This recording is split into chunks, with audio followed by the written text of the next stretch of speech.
School പ്രവൃത്തി ദിനങ്ങൾ വർദ്ധിപ്പിച്ചതിന് അനുകൂലമാണ് ഭൂരിപക്ഷം രക്ഷിതാക്കളുടെയും നിലപാട്. വിദ്യാർത്ഥികളുടെ പഠന പാഠ്യേതര പ്രവർത്തനങ്ങൾ മെച്ചപ്പെടുത്താൻ പ്രവൃത്തി ദിനങ്ങൾ വർദ്ധിപ്പിച്ചത് സഹായിക്കുമെന്ന് രക്ഷിതാക്കൾ ചൂണ്ടിക്കാട്ടുന്നു.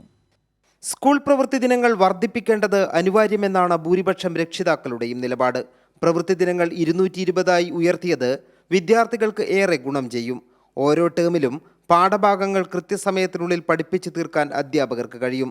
സ്കൂൾ കലാകായികോത്സവങ്ങൾക്കും മറ്റ് പാഠ്യേതര പ്രവർത്തനങ്ങൾക്കും കൂടുതൽ സമയം ലഭിക്കുമെന്നും രക്ഷിതാക്കൾ ചൂണ്ടിക്കാട്ടുന്നു.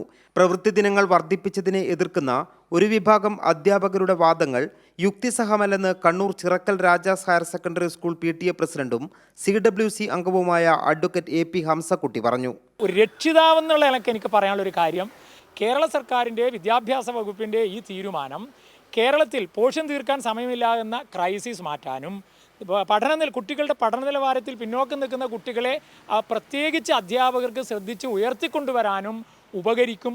അങ്ങനെയുള്ള വിദ്യാഭ്യാസം, പഠനവും കളിയിലൂടെ വിദ്യാഭ്യാസം, പഠനം പാൽപ്പായസം എന്നത് കൂടുതൽ ഫലപ്രദമാക്കാൻ ഉപകരിക്കുമെന്നാണ് എനിക്ക് തോന്നുന്നത്. മറ്റൊരു സർക്കാർ ശമ്പളം വാങ്ങുന്നവർക്കും ഇല്ലാത്ത ആസ്വദിച്ചു കൊണ്ടിരിക്കുന്ന ഒരു ആനുകൂല്യം, ശനിയാഴ്ച അവധി ദിവസം എന്നുള്ള ആനുകൂല്യം, അത് നഷ്ടപ്പെടുമ്പോൾ ഒരു പ്രയാസം ഉണ്ടാവും. പരീക്ഷകൾക്ക് മുൻപ് പാഠഭാഗങ്ങൾ പൂർത്തിയാക്കാത്തത് വിദ്യാർത്ഥികൾക്ക് പ്രയാസം സൃഷ്ടിക്കാറുണ്ട്. കൂടുതൽ പ്രവൃത്തി ദിനങ്ങൾ ലഭിക്കുന്നത് കുട്ടികളുടെ മാനസിക സമ്മർദ്ദം കുറയ്ക്കുമെന്ന് രക്ഷിതാക്കൾ ചൂണ്ടിക്കാട്ടുന്നു.